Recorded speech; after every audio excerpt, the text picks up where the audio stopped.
최 박사님, 최규호 전 교육감이라고 있었는데요. 8년 동안 무려 도피를 했었죠. 근데 최창원 박사님, 도피하는 동안에 미용 시술까지 받았다. 검찰 수사 결과 이렇게 나왔거든요. 네, 저게 이제 자기 얼굴을 뭐 남들이 못 알아보게 수술을 한 거가 아니고. 미용 그렇게 시술. 이제 페이스 오프 정도는 네. 아니고 이제 미용, 뭐 눈썹이 찔리든 아니면 쌍꺼풀을 하든 그 정도 이제 한 건데, 중요한 거는 좀 대범한 거는 네. 그러면서 뭐 동호회도 나가고 댄스 동아리도 나가고 심지어는 골프도 하고 뭐 그런 거 모임에 나가서 그 사람들의 도움을 받아서 또 도피까지 하면서 네. 그리고 한 달에 평균 700만 원 지금 썼다고 하는데 일부에서는 그보다 훨씬 700 이상을 쓰면서 도피를 했다 하고요.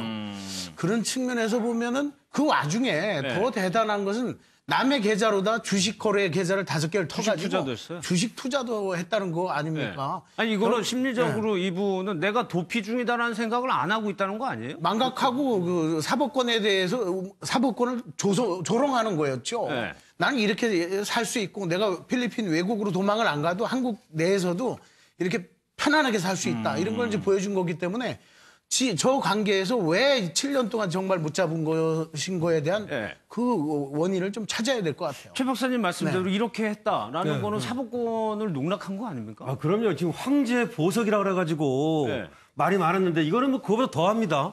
황제 도피예요. 황제 도피. 네. 그런데 그 황제 도피가 도대체 어떻게 우리나라 이 대명천지 가능한 것인지 저는 참 의문인데요.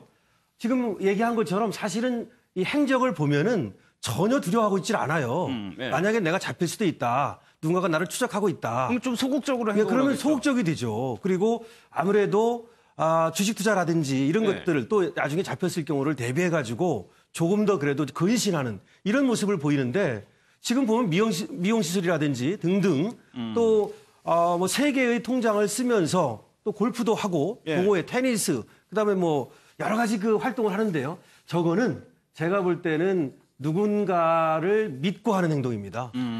저건 누군가를 믿고 하는 행동이고 나를 봐주는 사람이 있다. 그렇습니다. 저 믿었다는 말이 제가 이제 드릴 수 있는 말씀은 물질적 지원만을 말하는 게 아닙니다. 예, 물질적 예. 지원은 뭐 동생이라든지 여러 사람이 했다고 합니다. 그거 말고 그야말로 대한민국은 이런 얘기가 있습니다.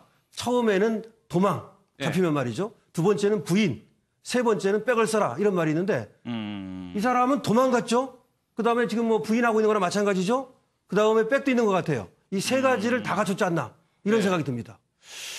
그러니까 최진봉 교수께서는 글쎄 어떻게 보세요? 이게 돈도 한 달에 지금 700만 원. 700만 원 정도. 그러니까 그 많은 돈이 어디서 났을까 좀 그러니까요. 궁금하거든요. 그러니까 본인은 뭐 형이 줬다 이렇게 얘기하는데 그거 네. 가지고는 설명이 안 돼요. 그리고 계좌도 지금 동생하고 동생이 다니는 회사의 직원들 이런 사람들의 명의로 지금 차명 계좌를 운영한 거 아니겠어요? 형이 수억 원을 줬다는 예, 얘기죠. 뭐 근데 그것도 제는 좀 한계가 있다고 뭐 4억 뭐 천만 원을 썼어요. 그 도피 기간 동안. 네. 그래서 평균으로 나누면 한 달에 700만 원 정도거든요. 근데 그게 체크카드 쓴 것만 지금 기록에 남은 거예요. 그럼 만약에 현금으로 쓴 것까지 한다고 하면 그렇겠네요. 제가 볼 때는 더 늘어날 수 있다고 보거든요. 그리고 활동한 걸 보면 저 사람이 도피를 하는 게 아니라 거의 뭐 일반 생활한 것처럼 보여요. 네. 주거지 옮겨 다니면서 인천인가 거기서 지금 아파트 얻어가지고 살았잖아요. 또.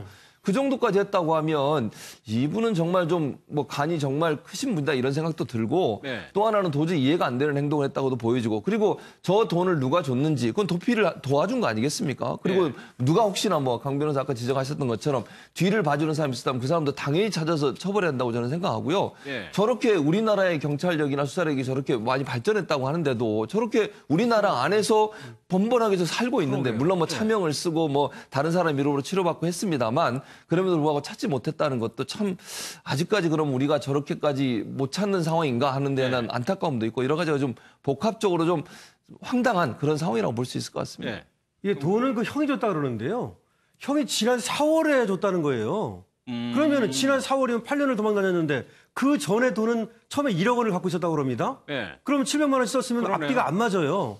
그러니까 지금 4억 9천만 원이 있었거든요. 네. 그 체포가 됐을 때 말이죠. 당시에. 그러니까 그 이전의 돈, 형이 줬다는 거는 악의가 안 맞는 거고 그 이전에 그 돈이 어디서 나왔는지 그런 것들을 좀 살필 필요가 있습니다. 근데 이담선 결과적으로 형제 최규성 전 사장도 다 기소가 됐어요. 형제가 기소가 된 겁니다. 저희도 이제 최규성 전 사장도 이제 국회의원으로 그렇죠. 네. 재직을 해서 알고 지낸 사이인데 이제 저 이렇게 소탈하고 그런 분이었죠. 근데 아마 형제가 우애가 너무 지나쳐서 이제 이 잘못된 방향으로 사실 이거를 도피를 하지 않도록 오히려 그 자수하도록 권유했어야 되는데 이제 삐뚤어진 형제로 이제 형제가 다 정말 연세에 들어서 이제 정말 명예롭지 못하게 저런 이렇게 법정에 나란히 서게 된 거죠. 법정에 나란히 서게 된 건데 사실 형제만 좋았는지 아니면 어떤 일정 부분 경제적으로 공동체인 이해관계를 같이 하는 면이 있었는지 이런 것까지도 아마 검찰이 추가로 수사를 할 수밖에 없을 거예요. 그러니까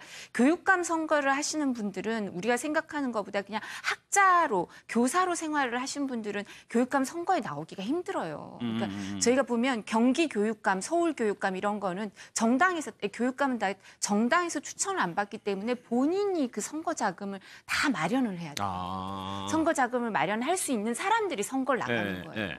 안 그러면 뭐 비율이 얼마 안 돼서 투표율이 낮으면 보전도 선거 비용 보전을 하나도 못하고 본인이 다 책임을 져야 되잖아요.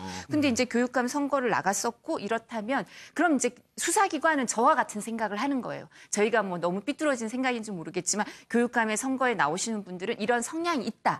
그러니까 이게 돈이 이제 도피 자금이 지금 도피 기간에 4억 9천만 원을 썼다고 추정이 된다. 그리고 현금도 일정 부분 갖고 있고 아파트 보증금 뭐 1억 얼마 이렇게 되니까 돈이 그럼 도대체 얼마를 갖고 있다 쓴 거냐. 그럼 이런 여러 가지 경제적인 문제에 대해서도 수사기관은 왜냐하면 이게 너무 오랫동안 놓친 거 아니에요. 그러니까 누가 수사기관 중에 누군가 도와준 게 아니냐 이런 그 도피에 도움을 준 게 아니냐 이런 의혹이 있을 수밖에 없기 때문에 이 자금 문제에 대해서 아주 현미경으로 들여다보듯이 수사를 할 수밖에 없을 거예요. 수사기관이 의지가 없었다는 것을 추측할 수 있는 게 뭐냐면 우리가 요즘에 흔히 뭐 경찰과 관련된 그 다큐 같은 걸 봐도 가족 간의 카드 사용 내역부터 보는 거고 또 하나가 건강. 70세가 넘었으니 건강인데 최규성 사장 그 의료보험을 가지고 1020 몇 번을 그렇게 했다 하면 그 최 사장이 어디에 있을 때 과연 그 병원을 갔었는지 그것만 확인했었어도 충분히 일찍 잡을 수 있었던 문제였죠. 알겠습니다.